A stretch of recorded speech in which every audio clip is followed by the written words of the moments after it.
А ты знаешь, почему они уже начали тренить к лету, а ты до сих пор пасуешь? Хе-хе, но согласись, интересно же стало. И первое — это дофаминовая гонка. Вредные привычки, компьютеры, вечный скроллинг соцсетей.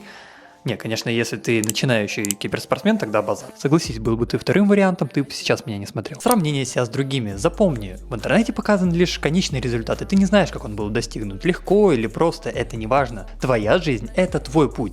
И почему бы не быть тем, кто будет смотреть на тебя и тебе будет завидовать? Потеря своего прайма. Ты же прекрасно помнишь вот эту свою прекрасную форму, и ты знаешь, чего это стоило. Типа, много часов тренировок, там, питание соблюдать. Ну, короче, вот это фу. Смотри, ну а что если твой прайм еще даже не было? Вот прикинь, когда это осознавать, если ты до сих пор еще не достигал своего прайма. Может, тебя это замотивирует? Смотри, давай поспорим, что в моем ТГ я смогу тебе вернуть твою веру в себя абсолютно бесплатно. Кстати, у меня как раз сейчас 10 бесплатных консультаций, так что давай, залетай, хорошие сиськи иметь. Ссылка в шапке профиля.